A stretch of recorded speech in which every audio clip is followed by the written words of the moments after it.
Assalamualaikum warahmatullahi wabarakatuh. Apa kabar sahabat lensa dimanapun Anda berada?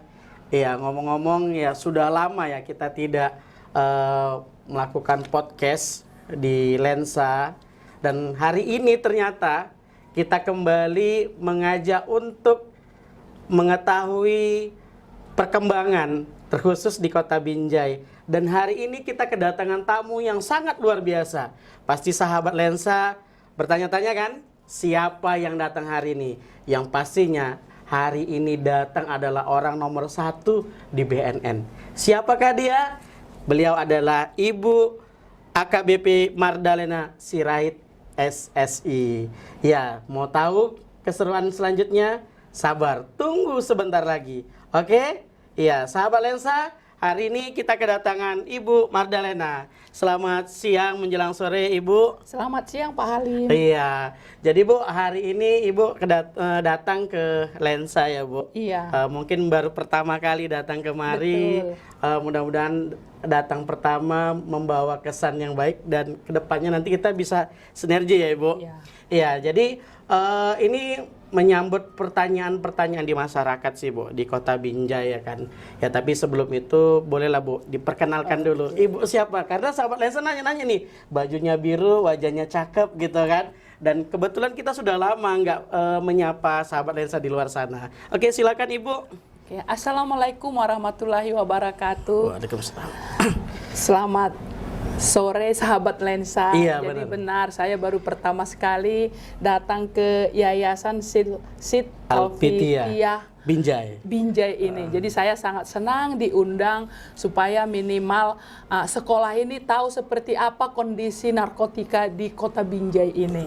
Iya. Bu. Sedikit lah Bu, biodata Ibu kan. Orang kan bertanya-tanya nih. Oh iya, jadi saya Kepala BNN Binjai sekarang baru lebih kurang 2 bulan ya, 2 bulan. Tapi sebelumnya sudah banyak kita melanglang buana di lingkungan BNN. Sebelum kesini saya menjadi Kepala BNN Tanjung Balai, pernah menjadi Kepala BNN Deli Serdang, kemudian berkecimpung juga di BNN Provinsi selama lebih kurang 8 tahun. 8 tahun ya Bu, luar biasa. Ternyata tidak salah kita kehadiran tokoh penting di BNN. Ternyata sepak terjang Ibu Mardalena ini sangat luar biasa. Maka tidak salah kalau kita undang dan kita ajak ngobrol-ngobrol. Mungkin sahabat lensa akan banyak pertanyaan-pertanyaan yang selama ini muncul di benak sahabat lensa. Maka kita akan langsung saja menanyakan satu pertanyaan dulu. Untuk mengawali pertanyaan pertama untuk Ibu Mardalena ya Bu. Apa sih sebenarnya yang dimaksud dengan kondisi darurat narkoba di Indonesia saat ini? Karena kan Pak Jokowi itu sudah menggaungkan bahwa hari ini Indonesia itu sedang mengalami kondisi darurat narkoba. Ya, mungkin sahabat lensa kita tahu bahwa kalau kita lihat darurat narkoba, sama mungkin kalau kita tahu di rumah sakit itu gawat darurat, berarti sudah lampu merah ya, udah lampu merah. Jadi memang ini udah sangat berbahaya. Jadi kira-kira seperti itulah pengertian daripada darurat. Darurat ya, Bu. Iya, Berarti udah memang di posisi antara kuning ke merah. Kalau di rumah sakit mungkin udah mau menjelang tit gitu ya, Bu. Betul, Waduh, tuh ngeri. Ternyata sahabat lensa Indonesia sudah berada di posisi itu.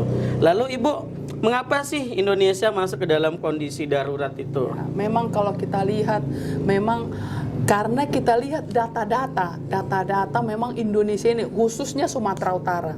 Sumatera Utara ini udah Indonesia darurat, Sumatera Utara ranking 1 lagi penyalahguna narkoba. Jadi kita harus semua sudah harus bekerja sama kita ini. Bagaimana cara mengurangi karena kadang-kadang sahabat lensa supaya paham cara mengurangi angka prevalensi narkoba ini bukan hanya bandarnya harus dicari bandar. Jadi di sini harus demand sama supply ini harus berimbang. Apa itu demand? Demand itu bagaimana pencegahan itu, misalnya sekolah ini kita berikan pemahaman mereka ini supaya mereka ini paham bagaimana bahaya narkoba. Jadi kalau misalnya ada bandar-bandar menawar-nawarkan, udah paham. Jadi kalau misalnya dia ini loh bahayanya, bagaimana ciri-ciri narkoba ini, seperti apa dia kalau udah setelah digunakan. Nah ini, jadi harus kita bisa jadi imun terhadap bahaya ini. Jadi kalau misalnya ada di Binjai ini kan mungkin di Binjai ini kan agak rawan. Jadi benar sekali, apalagi anak sekolah. Jadi bisa istilahnya menolak apabila ada yang menawarkan. Kira-kira seperti itu.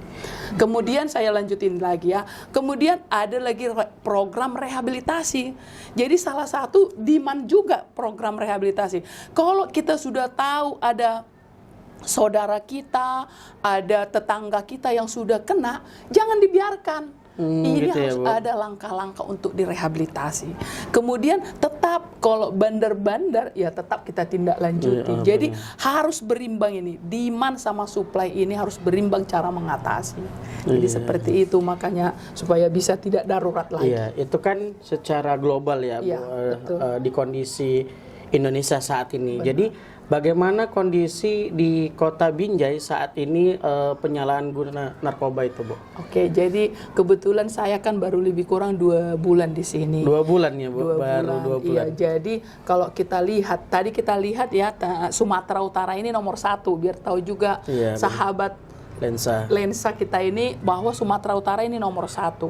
Kenapa bisa nggak dibilang nomor 1? Memang benar, kadang-kadang apa penyebabnya nomor 1 ini? Memang kok Sumatera Utara ini kan banyak pelabuhan-pelabuhan tikus. benar, ya. Misalnya dari Pantai Labu, tempat saya dulu di Tanjung Balai, kemudian dari perairan Belawan. Aceh, Belawan, makanya masuk. Jadi kadang-kadang yang masuk 5, paling yang tertangkap 1. Orang Sumatera Utara lah semua beredar yang 4 lagi. Iya, betul. Kira-kira seperti itu. Jadi setelah kita lihat bahwa posisi di Binjai, memang sebenarnya di Binjai ini pun sangat, tapi karena kita belum bisa melihat istilahnya untuk udah ranking berapa di Binjai ini, karena masih Sumatera Utara kan ahli peneliti. Cuman kita lihat Binjai ini kan cuman 5 kecamatan. Sebenarnya ini karena kemarin dibilang Pak Wali Kota, kita katanya Bu nomor 1, bukan nomor 1 Iya. kita, karena bukan nomor luasnya 1 ya. di sini masyarakatnya ya. Cuman di sini pun sudah termasuk rawan. Kenapa? Bisa kita lihat setiap kita melakukan razia ke kos-kos, itu pasti minimal 40% positif atau 30% gitu loh. Jadi ini kita lihat dari sinilah kita lihat, oh memang Binjai ini juga. Kemudian karena lagi Binjai ini kan perbatasan Deli Serdang, Benar. perbatasan Langkat, Medan juga. Medan. Jadi memang di perbatasan-perbatasan ini yang banyak. Jadi memang kota Binjai ini untuk di posisi berapa belum bisa kita lihat dari data istilahnya hanya Sumatera Utara ya. Tapi kalau kita dari hasil ini bukan nomor 1, tapi kita sudah bekerja keras di sini. Banyak program yang setelah dibuat oleh Pak Wali. Ada calon pengantin bersinar, Benar. ada kelurahan bersinar. Jadi sudah banyak langkah-langkah yang dilakukan di sini. Nah ini. Iya. Bersinar itu maksudnya apa ya? Bersih narkoba. Oh, bersih narkoba. Kelurahan bersih narkoba. Ya, sahabat lensa, sudah ada beberapa pertanyaan ternyata yang masuk melalui media sosial kita, dan hari ini nampaknya ada sahabat lensa yang ingin langsung ya Bu meng-calling kita di PC WhatsApp saya pribadi, dan nanti akan ngobrol ke Ibu, mungkin ada pertanyaan-pertanyaannya. Oke, sahabat lensa dimanapun Anda berada, nampaknya sudah ada yang langsung ke PC kita di lensa untuk tanya-tanya sama Ibu BNN. Ya, kita sapa dulu ya, siapakah ini? Halo. Iya, suaranya kurang kedengaran. Assalamualaikum, Pak. Waalaikumsalam. Iya, dengan siapa ini? Dengan Siti Kudus, Pak. Oh iya. Baik, Raka, langsung saja kita alihkan ke Ibu BNN. Sebutkan nanti nama, dari mana ya. Langsung kasih pertanyaan ke Ibu BNN ya. Oke? Baik. Silakan Ibu. Halo Raka. Oh iya. Selamat siang, Dek. Bu, di sini saya ingin memperkenalkan diri saya. Apakah hukuman bagi bandar narkoba dan pengguna narkoba. Terima kasih, Pak. Oke Raka, mantap pertanyaannya. Luar biasa. Oke, terima kasih buat Abang Raka ya atas pertanyaan yang sangat luar biasa. Salam sahabat lensa. Assalamualaikum warahmatullahi wabarakatuh. Oke, pertanyaan yang luar biasa ya Bu. Ya, luar Bisa biasa, langsung masih dijawab dulu Bu. luar biasa pertanyaan Abang Raka ya, Iya. Abang Raka Lubis yang masih SMP ya. SMP, Bu. SMP dan ketua OSIS. Ketua Nah, OSIS. inilah yang diharapkan oleh generasi-generasi seperti Raka. Iya, Kalau benar, ini Bu. aktif seperti ini, pasti kita yakin pasti dia jauh dari seperti ini. Iya, mudah-mudahan ya Bu. Jadi perlu saya jelaskan apa hukuman bagi pengguna pecandu narkoba. Iya. Itu satu ya. Jadi di dalam Undang-Undang 35 tahun 2009 di situ ada satu pasal yaitu pasal 54 pecandu wajib direhabilitasi. Jadi kalau memang dia posisinya pecandu itu harus kita rehabilitasi, nggak boleh kita biarkan. Nah, jadi nanti sambil kita menginformasikan BNN juga punya program rehabilitasi. Jadi nanti melaporlah ke BNN supaya kita tahu posisinya itu pecandu berat atau pecandu ringan. Nah, jadi pasti ada solusinya. Jadi nanti ada rawat jalan ataupun rawat inap. Jadi solusi yang pecandu itu harus direhab. Jadi perlu ditahu oleh sahabat lensa di sini. Kadang-kadang keluarga ini kalau misalnya sudah kena ada keluarganya, kita biarkan aja. Padahal kita tahu zat yang ada di narkotika ini zat yang paling berbahaya. Di situ ada namanya zat adiktif. Apa itu zat adiktif ini? Pasti ketagihan. Ada lagi satu lagi zat toleransi. Pasti menambah dosis. Jadi harus tahu kita. Kemudian yang terakhir ada zat halusinogen, itu sudah berhalusinasi. Jadi jangan dibiarkan, karena pecandu narkoba ini awalnya coba pakai, setelah dia coba-coba jadi teratur, setelah teratur jadi kecanduan. Jadi kalau misalnya masih ringan tadi, kita mungkin bisa hanya konseling, tahu keluarganya, tahu pihak sekolah, mungkin bisa langsung pulih. Tapi kalau dibiarkan di posisi pecandu tadi, saking kadang-kadang kan masyarakat itu ataupun keluarga malu, nanti sembuh sendiri kok itu, nanti karena dianggap aib. Jadi sekarang harus paham juga supaya masyarakat ataupun masyarakat sahabat lensa semua paham. Nggak ada artinya kalau misalnya pecandu itu dibiarkan karena merasa aib. Harus ada tindakan. Itulah namanya kita ada program rehabilitasi. Kemudian tadi pertanyaan Bang Raka yang kedua, apabila bandar, bandar ini tiada maaf baginya. Nah itu, jadi ada di dalam undang-undang itu kalau memang dia ini paling berat hukuman mati. Undang-undang kalau misalnya dia bisa sampai paling ringan 5 tahun. Jadi memang tidak ada tawar-menawar. Jadi seperti itu ya Bang Raka. Oke, terima kasih. Jadi memang kalau ada saudara kita langsung aja ya Bu direhab ya Bu. Tapi memang di masyarakat terkhusus Kota Binjai mungkin ada rasa kekhawatiran ya Bu. Itu tadi aib tadi ya kan. Padahal ketika dibiarin maka nanti akan berdampak lebih parah lagi kan Bu. Iya, jadi sahabat lensa, ya ini pemahaman buat kita ya, ketika ada di antara keluarga kita ataupun tetangga kita, kawan-kawan kita, ketika memang sudah kita lihat atau sudah menandakan ya Bu, bahwasanya dia terkena penyalahgunaan narkoba, tidak usah lagi bingung-bingung, langsung saja direhab supaya sembuh dan tidak lagi kecanduan ya Bu. Ya nampaknya ada lagi nih Bu, telepon dari sahabat lensa ini atas nama siapa ini, kita lihat dulu. Yang atas nama Jahra. Atas nama Jahra nampaknya, kita lihat dulu si Jahra sudah mulai terkoneksi. Halo. Sebentar ya Bu. Nampaknya sinyal kurang. Halo. Halo. Ya, sahabat lensa, sembari menunggu ya.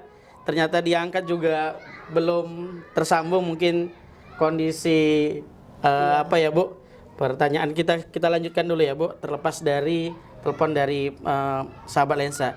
Jadi Bu, apa sih yang sudah dilakukan BNN terkait masalah ini untuk pelajar? Oke, jadi banyak sekali kita melakukan program-program khususnya untuk belajar. Jadi sebelum ke pelajar sudah banyak kita lakukan untuk istilahnya kelurahan. Ada kita bikin kelurahan bersinar. Oh, kelurahan bersinar Kemudian tadi ya, Bu. kita berhasil juga untuk pelajar ini supaya sekolah bersinar. Oh, sekolah bersinar. Sekolah bersinar, kita di sana mendidik ataupun perwakilan guru kita sudah melakukan mereka menjadi penggiat anti narkoba. Benar sekali. Di samping gurunya kita latih, muridnya juga kita latih. Istilahnya yang ketua-ketua OSIS dari perwakilan sekolah itu ini kita latih. Jadi ini yang diharapkan supaya ada tindak lanjut yang sudah kita latih ini mereka melakukan. Jadi jangan ini perlu saya sampaikan kepada sahabat lensa bahwa menangani narkoba ini bukan hanya BNN. Makanya perpanjang tanganan kita ke sekolah yang kita latih guru menjadi penggiat, murid menjadi penggiat. Jadi kita berharap nanti mereka ada laporan karena kenapa? Ada namanya Inpres 02 tahun 2020 bahwa ada namanya di situ rencana aksi P4GN. Jadi mereka kalau bisa melakukan kegiatan-kegiatan di sekolah itu dan melaporkan ke kita. Jadi kalau misalnya sudah penggiat secara tatap muka melakukan, bisa juga melalui spanduk, melalui seperti yang anak-anak yang sudah milenial ini melalui handphone bisa penyampaikan informasi ini kan bukan hanya face to face. Bisa melalui Facebook, melalui Instagram, penyampaian misalnya sekolah ini kita nanti bikin menjadi sekolah bersinar melalui perlombaan puisi, pantun, macam-macam. Bagaimana pesan kepada teman-temannya itu supaya dia menjauhi. Kira-kira seperti itulah langkah-langkah yang sudah kita buat. Iya, jadi memang banyak ya Bu yang sudah dilakukan BNN untuk kondisi ya generasi muda saat ini yang mana mungkin ada yang kondisinya broken home ya kan, ada yang memang sudah tidak bersama orang tuanya lagi. Memang itu pengaruh besar apalagi tempat di mana dia tinggal ya Bu.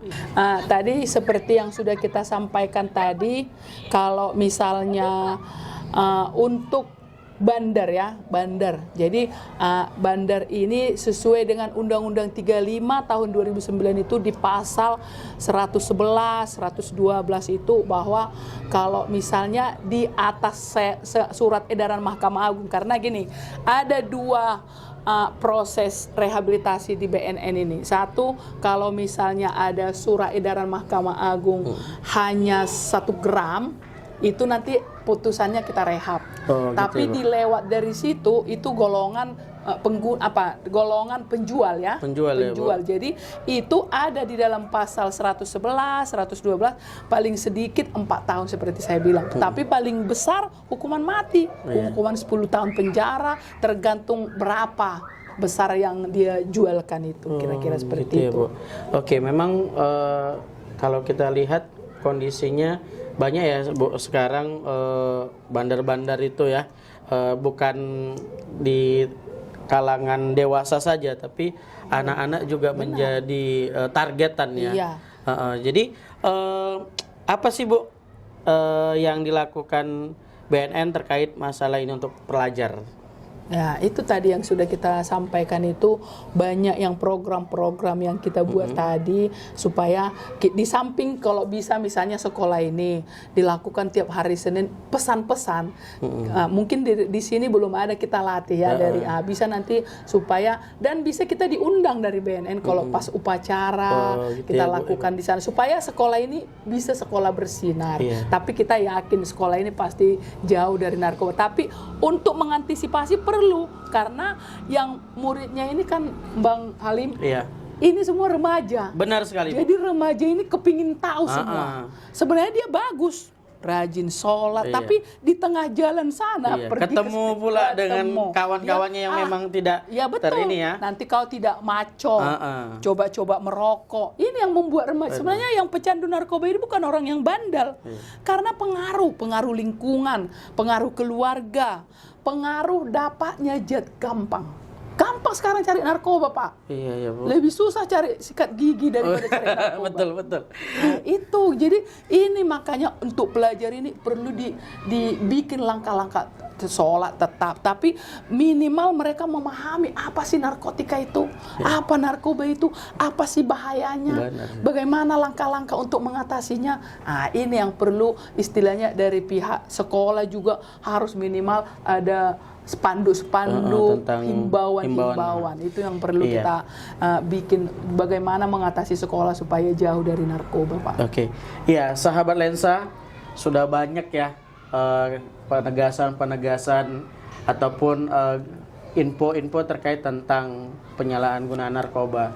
Hari ini ya kita melihat orang di luar sana yang jauh dari kita, tapi bisa jadi esok hari tidak menutup kemungkinan orang-orang terdekat kita, orang-orang yang kita sayangi, orang-orang yang kita cintai bisa saja terjerat ataupun mengalami kondisi yang saat ini sedang marak ya di Kota Binjai, yaitu penyalahgunaan narkoba. Maka dari itu mari kita jaga keluarga kita, orang-orang yang kita sayangi supaya terbebas dari narkoba. Iya, Bu, buat Ibu ya, pertanyaan yang terakhir ya, Bu. Iya. Himbauan untuk generasi muda di Kota Binjai, Bu. Ya. Jadi saya selaku Kepala BNN Kota Binjai ini menghimbau supaya anak-anak saya atau anak-anak sekolah yang di Kota Binjai ini belajarlah dengan benar. Karena mereka lah yang menjadi generasi penerus, pengganti kami ini, pengganti Bang Halim, pengganti guru-gurumu. Karena nggak ada artinya kalau mau dicoba itu. Nah, tadi udah kita bilang itu sangat berbahaya. Raihlah prestasimu. Belajar, karena mungkin sudah harus tahu kita kemana-mana kalau kita berprestasi pasti diterima. Benar sekali. Mau ya, jadi apa? Karena sekarang sudah aplikasi yang luar biasa. Itu pesan saya, say no to drug, war on drug. Jauhi narkoba dan katakan tidak pada narkoba.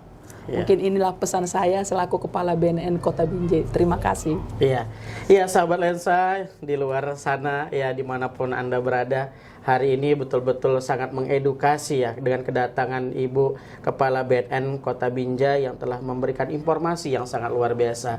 Artinya kedatangan Ibu kemari ke studio lensa untuk berbagi informasi, berbagi pengalaman, serta berbagi hal-hal yang penting yang harus diketahui oleh seluruh lapisan masyarakat, terkhusus Kota Binjai. Maka mari sama-sama kita menjaga orang-orang yang kita cintai, orang-orang yang kita sayangi untuk terbebas dari narkoba.